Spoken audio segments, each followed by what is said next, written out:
협동조합의 정의를 한번 내려보고 그리고 나서 협동조합의 장단점을 알아보고자 합니다. 협동조합의 정의, 이건 ICA에서 정한 정의입니다. 이렇게 되어 있습니다. 이건 시험 문제도 잘 나오는데 협동조합은 공동으로 소유되고 민주적으로 운영되는 사업체를 통하여 공통의 경제, 사회, 문화적 필요 그리고 욕구를 충족시키고자 하는 사람들이 자발적으로 결성한 자율적인 조직, 이렇게 정의했습니다.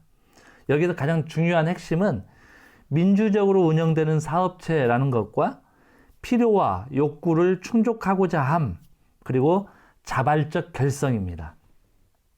좀 부연 설명하자면 민주적으로 운영되는 사업체라는 것은 협동조합에 참여한 조합원들의 의견들이 배제되지 않고 모두가 하나의 의견으로 모아질 수 있도록 하는 의결 방침들입니다. 물론 조합원은 1인 1표를 다 갖습니다.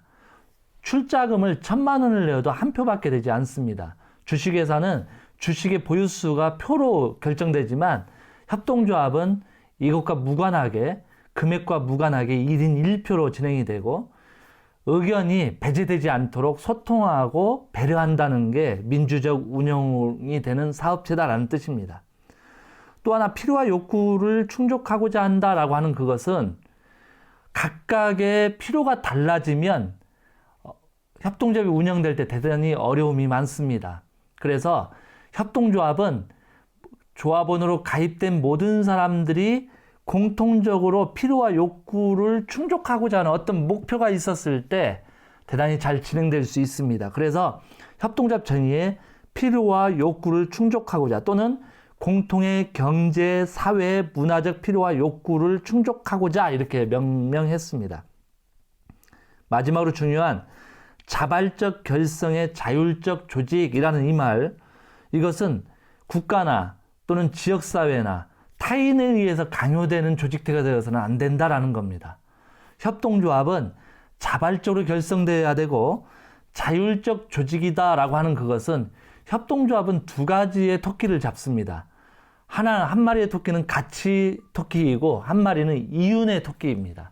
그래서 이 두 가지를 동시에 잡아야 하기 때문에 만약 자율적이지 못하게 되면 이익으로 가게 되어버립니다. 따라서 가치를 유지하고 보존하기 위해서는 조합원 스스로가 자율적으로 참여해서 자율적으로 조례를 만들어내고 자율적으로 규율하는, 그래서 그것을 이끌어가야만 하는 대단히 중요한 입장에 처해 있습니다. 그래서 종교나 정치에 움직여지는, 바뀌는 이런 게 되어서는 안 되기 때문에 자율적 조직 이렇게 명명했습니다. 협동조합의 흐름을 보면 몇 가지 흐름이 있습니다. 뭐 4가지, 5가지로 분류할 수 있겠습니다만 오늘 여기에서는 3가지로 분류해서 한번 이야기하고자 하는데, 첫 번째는 공동체적 전통을 가진 협동조합이 있습니다. 이 공동체적 전통을 가졌다라고 하는 그것은 사적 소유를 최소화하고 공동체가 함께 소유하는 것을 말하는 겁니다. 그리고 공동생산, 공동소비, 자급자족형 협동조합을 공동체적 전통에 있는 협동조합이다 이렇게 이야기하는데요. 미국의 아미시 공동체가 있습니다. 또는 지난번에도 제가 말씀드렸던 로버트 오웬의 뉴 하모니, 영국에서 실험을 했다가 실패했습니다만 이런 협동조합을 우리는 공동체적 전통에 있는 협동조합이다 이렇게 이야기하고요. 또 하나의 전통은 사회주의적 전통에 있는 협동조합입니다. 여기는 사적 소유 제도가 폐지됩니다. 아예 없습니다. 그리고 계획경제 체제 하에 과도적 기업 형태로 만들어진 것이 사회주의적 전통에 있는 협동조합입니다. 우리는 소련의 코르츠나 중국의 그 인민공사, 북한의 협동농장 이런 것들을 이야기하기도 합니다. 마지막으로 자유주의적 전통에 있는데 이건 사적 소유권을 인정해 줍니다. 그리고 자본주의도 인정합니다. 단 여기에서는 경제적 약자의 권익을 옹호하고 그리고 돈 있는 자들이 돈 없는 자들을 후원하고 좀 이끌어가 보자 라고 하는 측면에서의 전통을 가진 것이 자유주의적 전통입니다. 여기는 협동조합공화국주의인 영국, 그리고 네이들로나 이탈리아 볼로냐, 퀘벡 이런 부분들이 여기에 있습니다. 이 모든 협동조합들이 가치와 원칙을 가지고 있는데 그것은 이런 겁니다.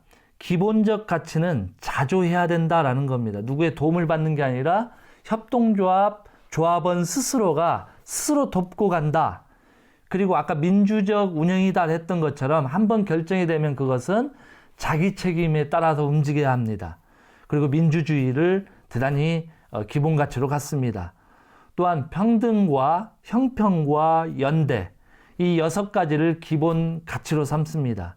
그래서 협동조합은 평등주의적이고, 그리고 홀로 가는 것이 아니라 협동조합 간 협동을 하는, 그리고 연대하는 이런 정신을 갖습니다.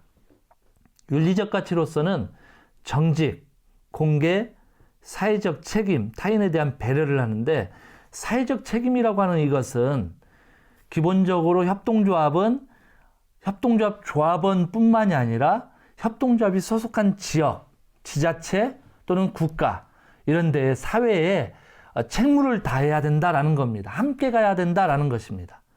그리고 모든 정보는 공개한다. 그래서 정직, 공개, 사회적 책임, 타인에 대한 배려, 민주주의적 원칙 하에 이런 것을 윤리적 가치로 삼고 있습니다. 우리가 가장 자주 만나는 운영 원칙에서는 7원칙까지가 있는데 제1원칙은 자발적이고 개방적 조합원 제도입니다. 요즘 자발적으로 참여한다 또는 개방적인 조합원 제도다 이야기하지만 어떤 협동조합은 조합원으로 가입하고 싶지만 그걸 막는 데가 있습니다. 특별히 이제 요즘 많이 거론되고 있는 농협의 문제이기도 합니다. 농협은 기존 조합원으로 있는 사람들과 새로 가입하려고 하는 조합원들 사이에 분쟁들이 좀 있습니다. 그것은 조합비의 문제입니다. 출자금의 문제인데 기존에 가입했던 사람들은 출자금을 계속 올렸기 때문에 평균의 출자금을 내고 들어와라 이렇게 이야기를 하죠. 그러면 처음에 신규로 들어가려고 하는 분들은 이 출자금 부담이 될 수 있기 때문에 들어가기 위해서는 좀 출자금을 낮춰달라 이렇게 이야기하는데 기존 조합원들은 그걸 용인하지 않습니다. 그렇게 되면 무슨 문제가 발생하냐면 조합이 늙어간다라는 겁니다. 새로운 인물이 들어와야 조합이 개혁되어지고 혁신되어지는데 이 조합원 개방을 막게 돼버리면 조합원 정체됨으로써 조합원이 기간의 문제에 탁 들이게 되고 그러면 조합이 발전할 수 없게 되는 오류를 범하게 된다라는 겁니다. 두 번째는 조합원에 대한 민주적 관리입니다. 아까도 이야기했습니다. 1인 1표고 소수의 의견도 배제되지 않는 그것을 우리는 민주적 관리 이렇게 이야기합니다. 또한 마찬가지로 세 번째 원칙이 조합원의 경제적 참여인데 이 협동조합에 들어오기 위해서는 그냥 나 협동조합에 들어가겠습니다 이렇게 들어가는 것이 아니라 출자금을 반드시 조합비를 내야 됩니다. 이 조합비가 경제적 참여가 되는 것이고 이 조합비를 통해서 협동조합은 발전할 수 있기 때문에 조합원의 경제적 참여가 3원칙입니다. 4원칙은 자율과 독립입니다. 그래서 협동조합은 지자체나 정부에 독립적이어야 합니다. 자금을 어떤 때는 후원을 받기 때문에 그 후원자에게 유리하게 움직이는 것이 아니라 이 원칙은 자기 책임주의, 평등, 형평, 연대 원칙에 따라서 독립적으로 운영돼야 합니다. 우리나라의 협동조합들이 이걸 지키기 위해 대단히 노력을 하고 있습니다. 자율적이며 독립적이어야 된다는 것. 그리고 다섯 번째는 교육, 훈련, 정보 제공인데 1970년대, 80년대 저도 70년대 말에 고등학교, 중학교를 다니면서 신형 협동조합에서 알바를 한 적이 있습니다. 그런데 그때 그 당시에는 한 달에 한 번 또는 두 달에 한 번씩 조합원 교육을 매번 했습니다. 요즘에 와서 신형 협동조합이 조합원 교육이 많이 하지 않게 되는데 협동조합의 가치와 원칙에서 그 5원칙이 교육, 훈련, 정보의 제공입니다. 협동조합은 배려하고 민주주의적 원칙에 따라서 자주하기 위해서는 함께 가야 되기 때문에 그건 교육을 통해서 신뢰를 쌓아야만 합니다. 그래서 교육이 대단히 중요하죠. 교육이 없는 협동조합은 존재하지 않습니다. 세계 여러 나라를 가봐도 협동조합 조합원에 대한 교육을 대단히 강조하는 이유는 이 교육을 통해서 협동을 배우기 때문이고 사회적 신뢰가 쌓아지기 때문에 그렇게 하는 겁니다. 6원칙으로는 협동조합 간 협동입니다. 제가 지난 사회적경제지원센터에 있으면서 느꼈던 것은 부끄럽게도 협동조합이 협동을 하지 않는다는 거였습니다. 그것은 5원칙의 배제였기 때문입니다. 다른 말로 이야기하면 협동조합을 급조했는데 만들어가면서 하다 보니 교육을 하지 못했고 교육을 하지 못하다 보니까 자조하고 연대하는 방식을 알지 못한 겁니다. 그래서 공개하지도 않고 자기 독자적으로만 간다라고 생각하는데 협동조합 운영 원칙에는 협동조합 간 협동을 대단히 중요하게 바라보고 있습니다. 마지막으로 7원칙인 지역사회의 기여. 협동조합은 기본적으로 가치를 대단히 중요시하고 이윤도 중요시하지만 이 이윤을 사회에 환원함으로써 지역사회에 기여해야 합니다. 이것이 곧 협동조합의 가치와 원칙입니다. 기본적으로 지역에서 협동조합이 이루어졌을 때 이 기본 가치, 윤리적 가치, 운영 원칙만을 익숙하게 우리가 알아놓는다고 한다면 협동조합이 대단히 빠르게 발전할 수 있게 되는 겁니다. 근데 아직도 저희들은 이런 훈련이 되지 못해서 아직 어려운 단계에 있다 이렇게 생각이 됩니다. 협동조합과 주식회사의 차이는 아주 간단합니다. 주식회사는 투자자의 이익을 우선으로 합니다. 그리고 투자자와 이용자가 다릅니다. 그래서 회사의 대표가 회사를 운영하지만 그 회사의 운영자가 그것을 이용하지는 않습니다. 다른 사람들이 그 회사의 물품을 사거나 이렇게 다른 이용자들이 만들어지게 됩니다. 그런데 협동조합은 이용자의 편익을 추구하는 겁니다. 조합원들의 편익을 추구하죠. 그래서 소유자와 이용자가 같습니다. 즉 조합원과 이 조합원이 협동조합의 물품을 이용하게 되는 것이죠. 그래서 조합원의 충성도가 높아져야만 협동조합은 발전할 수 있습니다.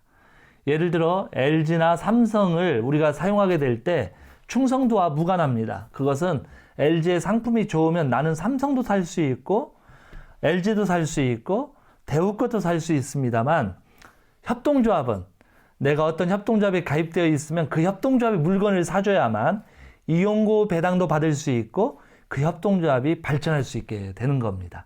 그래서 협동조합은 소유자와 이용자 같은 그런 주식회사와 다른 구조를 가지고 있다라고 생각하시면 되겠습니다.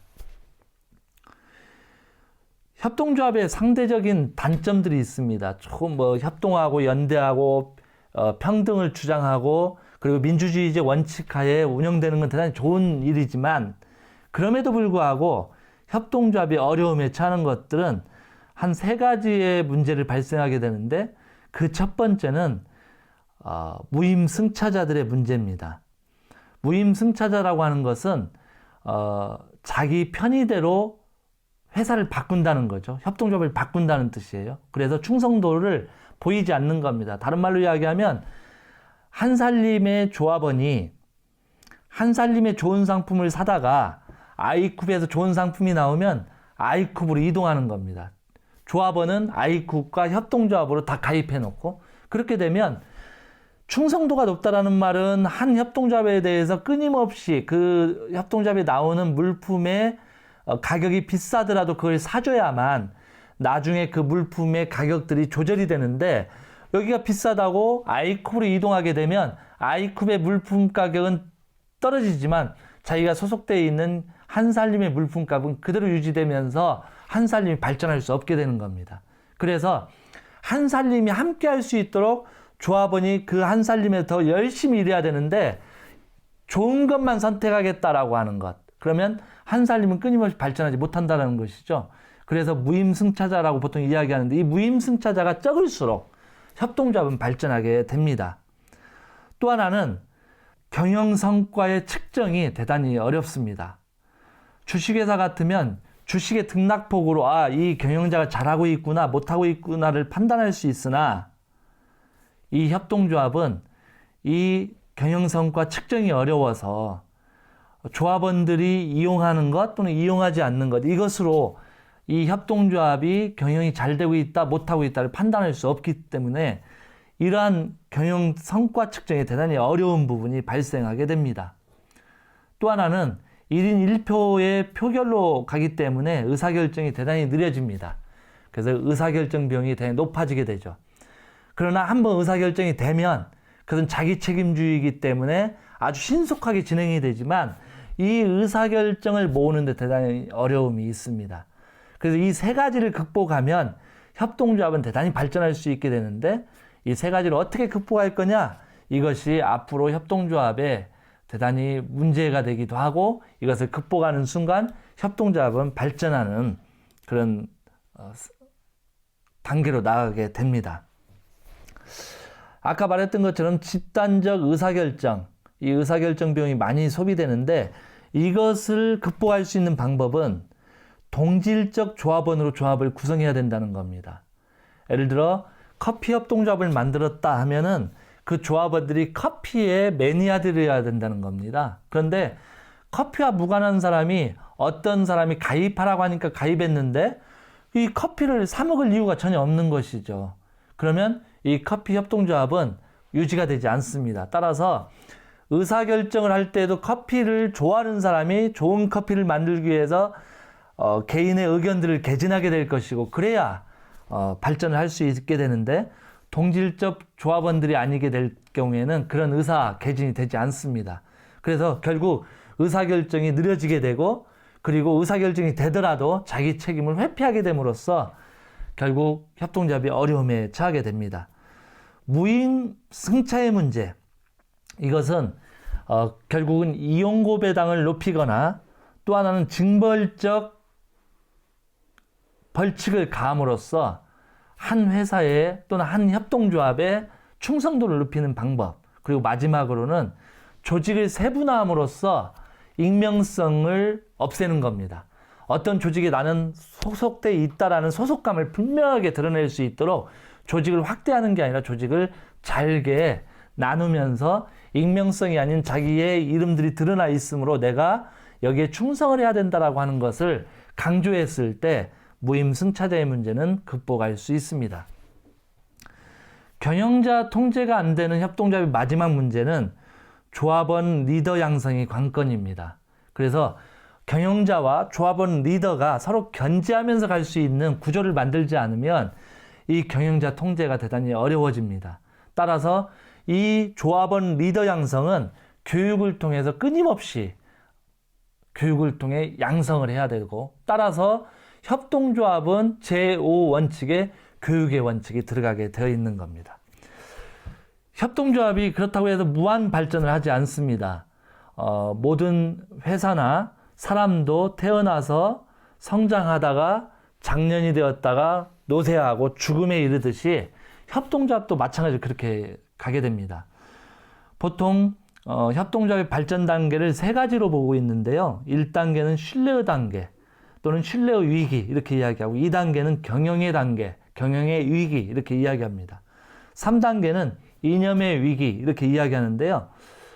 외국에 지금 퀘벡이나 몬드라곤은 3단계에 있습니다. 이념의 위기죠. 그래서 원래 1844년도에 협동조합이 출발했던 그런 가치를 지금도 여전히 유효하냐?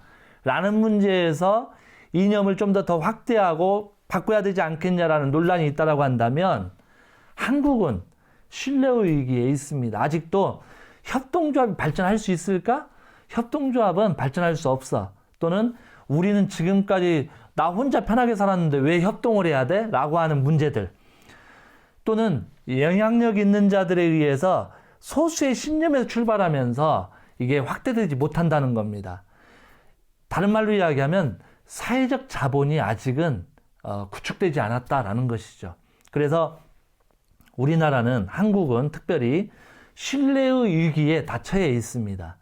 2012년도부터 협동조합이 출발해 2만 개의 사회적 경제가 형성되어 있는데 이 사회적 경제를 통해서 사회적 자본을 얼마만큼 축적할 것이냐. 신뢰가 형성되고 협동이 형성되고 배려가 형성되고 연대가 형성되어야만 협동조합이 발전할 수 있는데 우리는 현재 신뢰의 위기에 처해 있습니다. 이제 이 신뢰의 위기를 벗어날 수 있도록 우리가 협동조합에 대한 교육, 사회적 경제에 대한 신뢰를 통해서 세상을 바꿔가야 합니다. 이게 바로 협동조합 3단계 위기인데 우리는 지금 현재 신뢰의 위기, 그리고 이 신뢰의 위기를 벗어나게 되면 경영의 위기가 옵니다. 어떻게 하면 사업이 성공할 수 있을까? 그러면 조합원이 경영을 할 것이냐 아니면 전문 경영인을 가져올 것이냐, 이 두 개의 싸움. 결국은 전 세계 협동조합들이 조합원과 조합원의 대표는 대표로서 있고 전문 경영인을 와서 견제하는 형태의 경영을 해왔습니다. 따라서 우리나라도 아마도 CEO를 등장시켜야 될 것이고, 그리고 조합원의 대표와 함께 경영하는, 그래서 견제를 할 수 있도록 하는 구조가 대단히 필요하게 될 것이다라는 겁니다. 지금 현재 우리는 경영의 위기에 아직 가지 못했고 신뢰의 위기에 있습니다. 여러분들도 만약에 기회가 된다고 한다면 신뢰의 위기를 극복하고 경영의 위기를 극복하고 이념의 위기, 이제 마지막 단계에 가 있는 이념의 위기인 몬드라곤이나 블로나냐 또는 우리가 잘 알고 있는 퀘벡, 이런 데를 가보시게 되면 과연 협동조합이 얼마만큼의 힘을 발휘하고 있는지, 700만이라고 하는 거대 도시가 협동조합에 의해서 돌아가고 있는 상황들을 보게 되면 협동조합은 결코 어려운 것이 아니다. 물론 지금까지 우리는 자본주의에서 교육을 받다 보니까 이윤의 극대화만을 추구했던 거에서 가치와 이윤을 함께 가야 된다라고 하는 두 마리의 토끼를 잡는 건 대단히 어렵게 보일 수 있습니다. 그러나 이것을 극복했을 때 우리는 새로운 사회적 경제의 세계, 그리고 양극화를 극복하고 빈곤의 문제를 해결하고 자연의 위기, 자원의 고갈을 막아낼 수 있는 사회적 경제로 갈 수 있다는 차원에서 이런 1단계인 신뢰의 위기를 빨리 벗어나야만 하게 되겠습니다. 오늘은 여기까지 협동조합에 대한 이야기를 해보았는데요. 라이파이젠이라고 하는 독일의 신용협동조합을 창시했던 그분이 한 말이 있습니다. 우리가 너무나 잘 아는 이야기인데, 그것은 한 사람은 모두를 위해, 모두는 한 사람을 위해, 이것을 내걸고 신용협동조합을 시작했습니다.